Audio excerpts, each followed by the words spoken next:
Life does not begin with freedom. It begins with chains. Before you even know your own name, before the will within you awakens to cry out, you are delivered into a system that teaches you not how to think, but how to obey. The tragedy is not that you are forced into labor, but that you are convinced to believe it is for your own good. This is the first deception, and it enters you before you can resist. That the walls of the classroom are the architecture of wisdom, when in truth they are the architecture of submission. We are told that school is where knowledge blooms, yet in reality it is where thought is suffocated. A child does not learn wonder in those corridors. He learns to sit still when his body longs to move, to repeat words when his soul longs to question, to solve problems that have no meaning, so that he may later accept problems imposed upon him by others. What is called education is not the liberation of the mind, but its domestication. The wildness of the child, that raw spark of existence, is broken like the spirit of an animal tamed for labor. Imagine a young boy gazing at the sky, asking why the sun moves, why the bird sings, why the wind whispers. These questions, pure and trembling with life, are silenced when the teacher commands, "Pay attention to the lesson." The boy learns not to pursue his own wonder, but to abandon it in favor of the printed page. In that moment, a small death occurs. His desire to know is replaced with the obligation to remember. The flame is not extinguished all at once. It is slowly smothered under the weight of timetables, tests, and grades.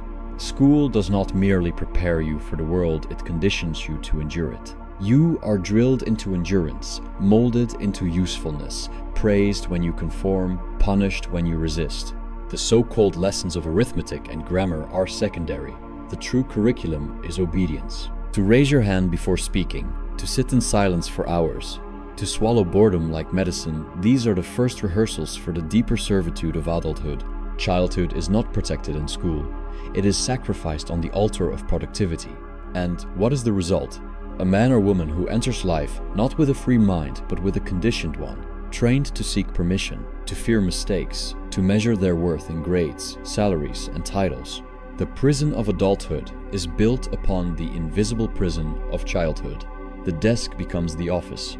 The teacher becomes the boss. The report card becomes the paycheck.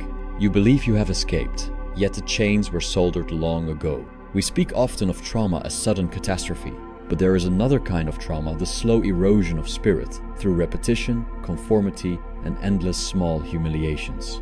The trauma of being told, every day for years, that your worth depends on performance, that curiosity is valuable only when it fits the rubric, that silence is preferable to dissent. It is the trauma of becoming a stranger to your own thoughts. One day you wake and realize that you no longer know what you desire, because desire itself was trained out of you. The will, once feral and uncontainable, has been domesticated into a dull ache, a whisper lost beneath the commands of others.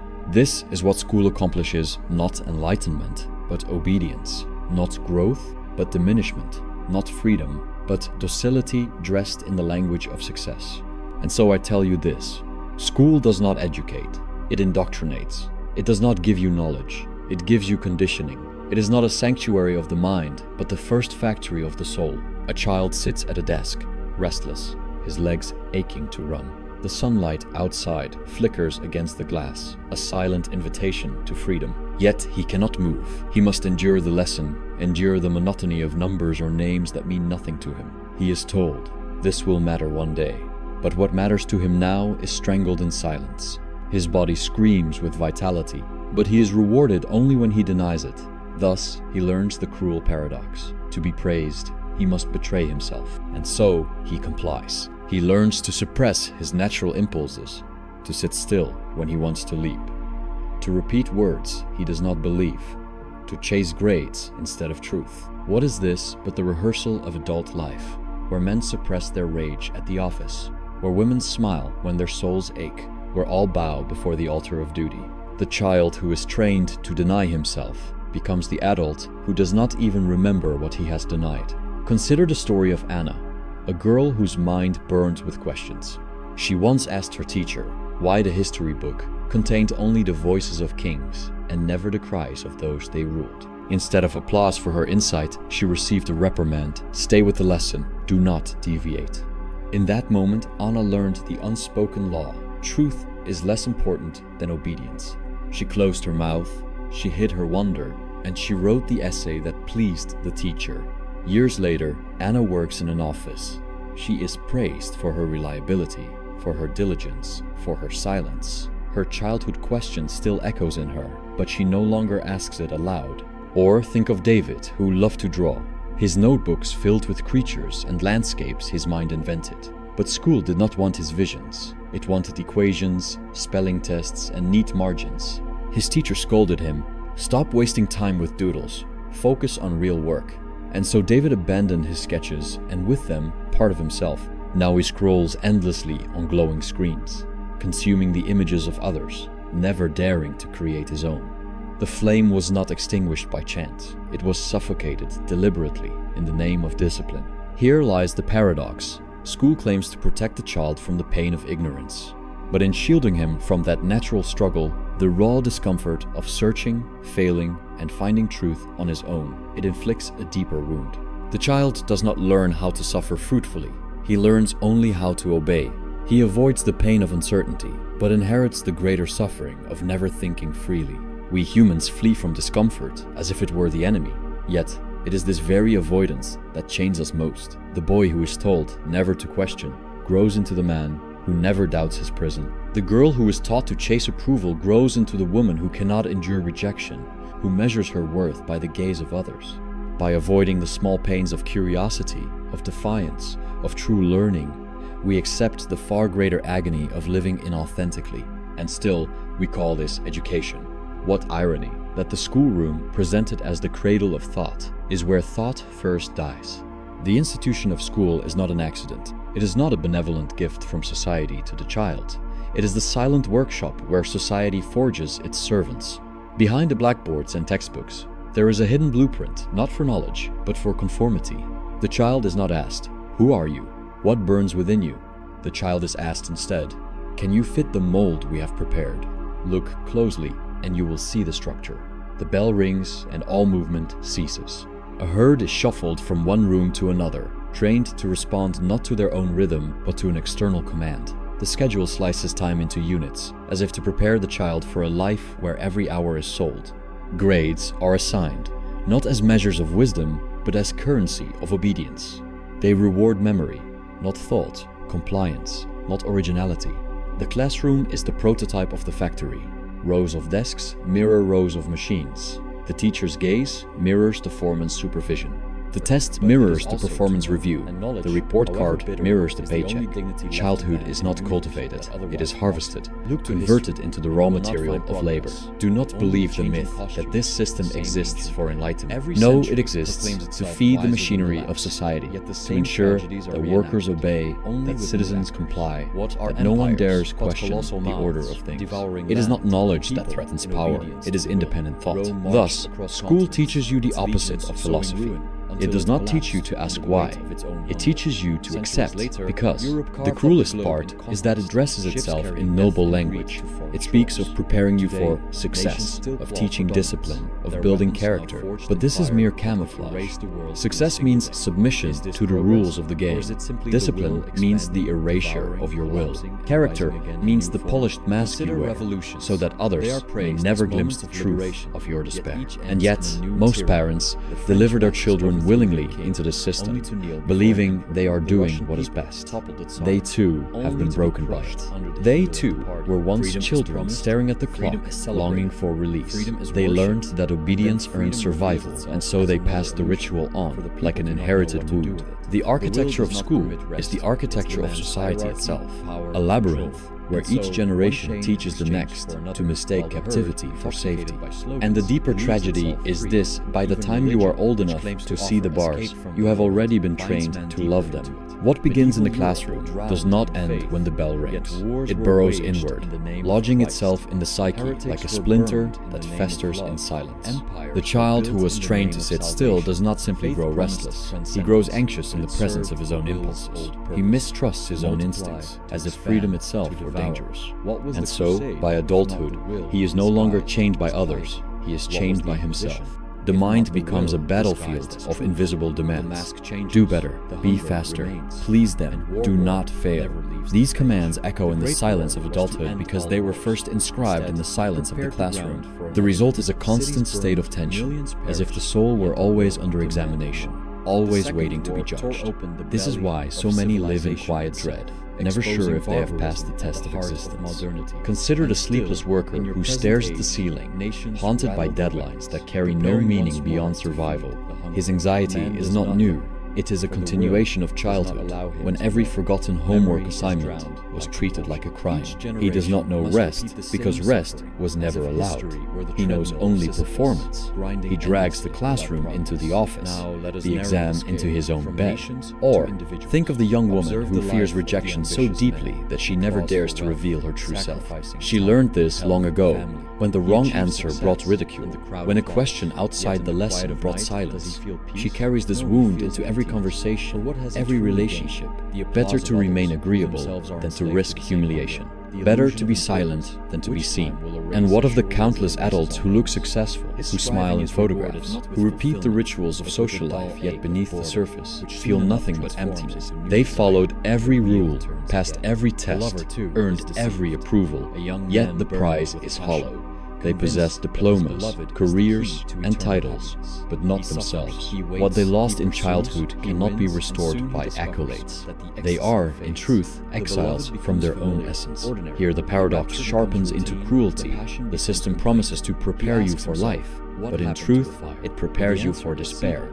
By sparing you the discomfort of true questioning, it condemns you to the torment of never knowing who you are. By insisting you avoid the pain of failure, it condemns you to the deeper pain of never daring to try. By training you to silence your doubts, it condemns you to the loneliness of never hearing your own voice. Depression is not always the sudden collapse of the spirit. Often, it is the long echo of childhood obedience. Anxiety is not always fear of the unknown. Often, it is the terror of breaking the invisible rules that were etched into you when you were too young to resist. We are not merely victims of society as adults. We are haunted children still sitting at the desk, still waiting for permission to live. The child enters the world with a raw will, a blind surge of striving that seeks expression in every direction. It is untamed, like a river before dams are built. But school is precisely the art of damming, slowing, diverting, constraining this primal current until it flows only through the narrow channels society approves. The tragedy is not that the will is stopped, but that it is reshaped to move against itself. At first, the child resists. He squirms, he rebels, he questions. But resistance is met with punishment, while surrender is met with reward. Slowly, he learns that the safest way to will is to will what others desire. He stops asking, "What do I want?" Instead, he asks, "What is expected of me?" In this subtle shift, freedom dies, not in one moment, but across 1,000 small capitulations. The conditioned will become a tyrant more brutal than any teacher or authority. It no longer needs the lash of punishment, for it carries the lash within itself. The grown man drives himself to exhaustion, not because anyone orders him, but because he cannot escape the demand implanted in childhood. Do more, be better, do not disappoint. The grown woman hides her true desires, not because anyone silences her, but because she cannot silence the voice within that whispers. Stay safe, do not risk, obey. And so the will becomes divided, one part yearning for life, the other part crushing that yearning in the name of survival. This division is the root of so much human suffering. The man who drinks to quiet his anxiety is at war with the child inside who was never allowed to rest. The woman who sabotages her relationships is at war with the girl inside who was punished for honesty. We think these are adult problems, but they are merely the childhood desk carried into the adult soul. This distortion of will produces a peculiar emptiness. We work, we strive, we sacrifice, yet when we achieve the goal, it tastes of ash. Why? Because the will we followed was never ours. It was borrowed, conditioned, imposed. To achieve a goal that was never truly desired is to arrive nowhere. It is to climb a mountain, only to find the peak is hollow. From this emptiness arises the restless chase of adulthood, the endless pursuit of new titles, possessions, pleasures. Each achievement briefly masks the void, but the void remains. The will does not rest, because it is not fulfilled, it is only exhausted. School did not teach us how to know ourselves. but only how to chase approval. And approval, once gained, evaporates like water in the desert. Thus the will becomes both master and slave, tormentor and victim. It drives us endlessly, not toward liberation, but toward repetition. The same cycles of striving and disappointment, the same hunger dressed in different forms, and this cycle begins not in the marketplace or the office, but in the classroom, where the child first learned that worth is conditional and desire must be disciplined into obedience. Civilization itself is built upon these fractured wills, an edifice raised from the rubble of broken children. What appears as progress, industry, culture, and order is, at its core, nothing more than the organized suffering of countless souls bent into function. Every office tower is a monument to obedience. Every factory hums with the labor of those who once sat silently at their desks, learning to equate their value with productivity. The system does not merely survive on this, it requires it, like a parasite that cannot live without draining the host. The individual will, once fractured, becomes easier to harness. Men and women who doubt themselves, who mistrust their own instincts, who mistake compliance for virtue, these are the raw materials of society.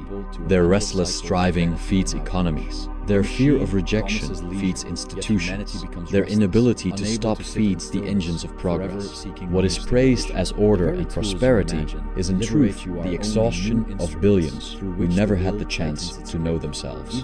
Society celebrates this exhaustion. It calls it success. It decorates obedience with medals, diplomas, promotions. The child who once longed to escape the classroom grows into the adult who chains himself willingly to deadlines and meetings. He tells himself this is freedom because he chose it, forgetting that the very capacity to choose was conditioned long ago. He cannot see that the life he builds is not his own design, but the continuation of an ancient script written by institutions that thrive on submission. And yet, beneath the facade, the despair leaks through. Look at the faces on the morning train, pale, blank, already defeated before the day begins. Look at the hollow eyes of those who scroll endlessly through screens at night, unable to sit with themselves. These are not free beings. They are wounded children, disguised as adults, still carrying the silence of the classroom, still waiting for someone to tell them they have done well. Civilization thrives precisely because the individual does not. The suffering of the many is transmuted into the power of the few. The structure is self-perpetuating. Schools feed it. Industries feed governments, governments feed schools. The cycle turns endlessly, fueled by the quiet despair of those who were taught never to resist. And so the world grows more complex, more technological, more efficient, but never more humane. Progress is measured in machines, not in souls. This is why even the most advanced societies are saturated with emptiness, anxiety, and quiet misery.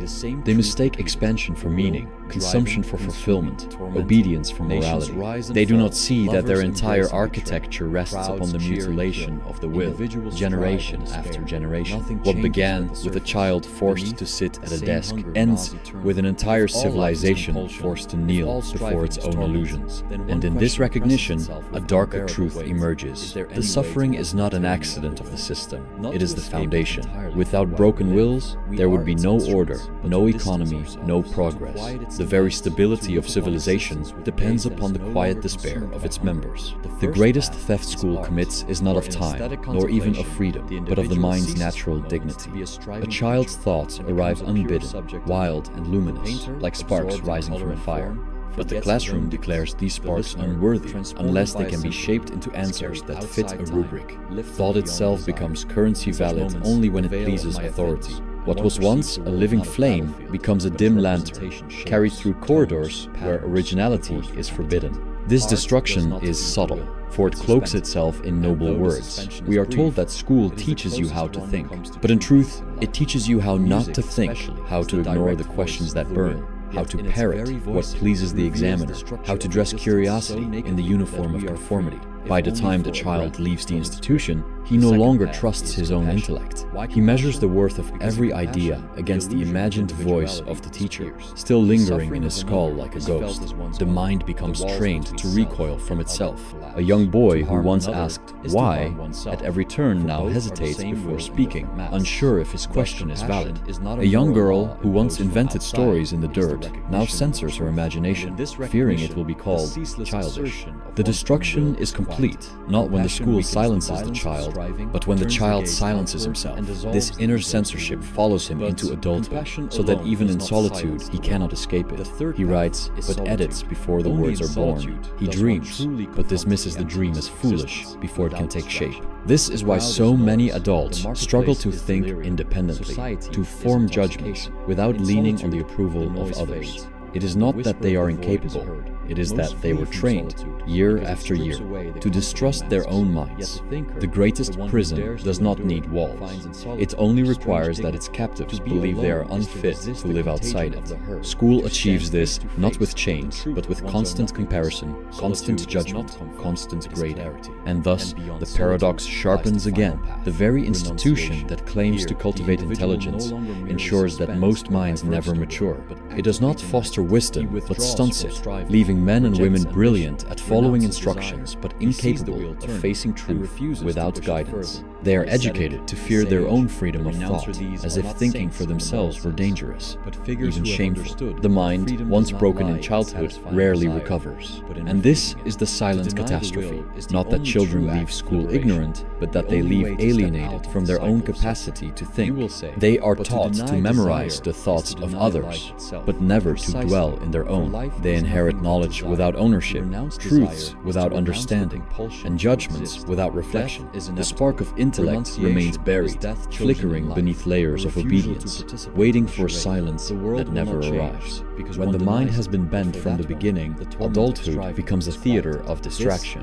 Unable to rest in themselves, men and women fill their days with noise. The silence of thought, once natural to the child gazing at clouds or inventing stories, becomes unbearable.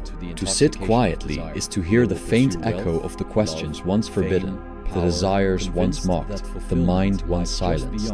So they drown it with endless screens, constant chatter, mechanical work, fleeting pleasures. Distraction becomes the opiate of the broken mind. The adult schooled in obedience does not seek truth. He seeks validation. He chooses beliefs not because they resonate with his inner voice, but because they are shared by the group. He defends them with vehemence, not from conviction, but from fear. For to stand alone in thought feels like disobedience, and disobedience still carries the taste of punishment. Thus, whole societies become seas of conformity, millions thinking alike, not because it is true, but because it is safe. This conformity penetrates even the smallest acts. Fashion, opinion, entertainment, morality, all are adopted like uniforms. The question is never, what do I believe? But, what must I say to belong? It is the classroom dynamic extended across an entire life. Speak when called upon, give the right answer, stay within the lines. Adulthood becomes nothing more than a continuation of the lesson. The grades replaced with approval, the teacher replaced with a faceless crowd. And when the crowd rewards conformity, it punishes silence. Those who retreat inward are called strange, antisocial, maladjusted. Yet what is truly maladjusted is the world itself, a world where the mind cannot breathe without justification, where distraction is celebrated as engagement, where constant noise is mistaken for life. The adult who avoids silence is not living more, he is living less, fleeing the only place where authenticity might appear. From this arises a peculiar exhaustion, not the exhaustion of physical labor, but the exhaustion of never being at rest with oneself.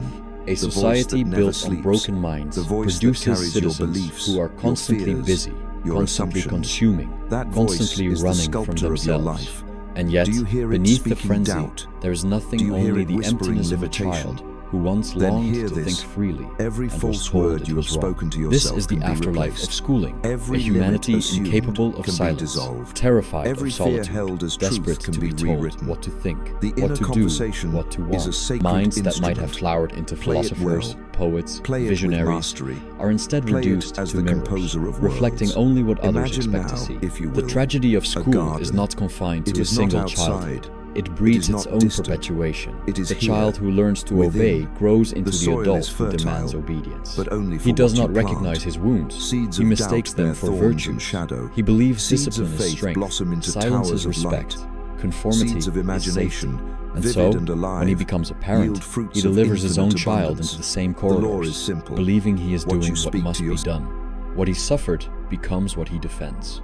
This is how the cycle maintains itself. The wound becomes invisible by being renamed as wisdom. The desk that suffocated curiosity is remembered as preparation for life. The exams that crushed individuality are rebranded as challenges that built character. Memory bends itself to justify suffering, because to admit the truth would be to reopen the wound. Thus, adults protect the very institutions that broke them, clinging to the belief that their pain had purpose. But the result is a generational chain. Each new child arrives with wonder, only to be bent into the same shape. Each new mind carries the possibility of freedom, only to be shackled under the same rituals. Parents, teachers, governments all conspire unconsciously to preserve the machinery. And so, the cycle continues. Not by cruelty alone, but by habit, by fear, by the blind repetition of the broken. The devastation is not simply that individuals lose themselves. It is that entire societies reproduce this loss endlessly. Humanity becomes a lineage of suppressed voices, where each generation hands down the same inheritance: mistrust of the self, obedience to authority, hunger for approval. And within this inheritance lies the quiet despair that saturates the modern age, a despair without origin, because its origin lies buried in the forgotten classrooms of childhood. Yet to see this truth is already to feel its weight lifting, for the cycle thrives only in blindness. The moment it is named, it begins to weaken. When one recognizes that much of one's thought is not truly one's own, but an echo of conditioning, a small crack appears in the structure. And through that crack, light enters. Not the light of hope, but the light of awareness, sharp, merciless, undeniable.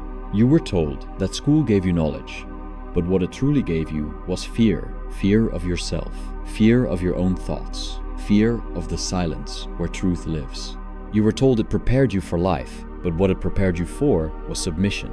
You were told it built your character, but what it built was a mask, worn so long you forgot the face beneath it. The mind you carry now, the one that doubts itself, that trembles before authority, that clings to distraction to avoid its own depth. This mind was not born in you. It was manufactured. The factory was the classroom. The product is the obedient citizen, the compliant worker, the restless consumer. And you, without knowing it, were shaped into this product. This is why life feels hollow, why success rings empty, why even pleasure dissolves into dissatisfaction. You are not living as yourself. You are living as what was made of you. The chains of childhood have only changed their form. The bell has become the clock. The teacher has become the employer. The grade has become the paycheck. The punishment has become the slow erosion of your soul. Do not look away from this. Do not soften it with excuses. For only in seeing the truth does the spell weaken. Only in facing the discomfort does the illusion crack. The classroom still lingers in you, but it is not invincible.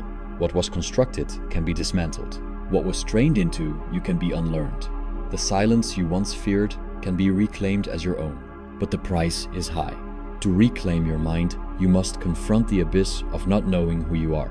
You must endure the discomfort of thought without approval, of silence without distraction, of freedom without guidance. This is not pleasant, but it is real. And reality, however cruel, is worth more than the sweetest illusion. The truth is this: school destroyed your mind in childhood. It bent your will, silenced your voice, shackled your thought. But in seeing this, in daring to name it, you stand at the edge of something immense, the chance to live not as the obedient student, but as the untamed soul you were before the classroom claimed you. The world does not want this from you. It demands your obedience, your conformity, your silence. But the quiet rebellion begins in the simplest act: to think as yourself, to allow the forbidden question, to dwell in the discomfort that school taught you to fear.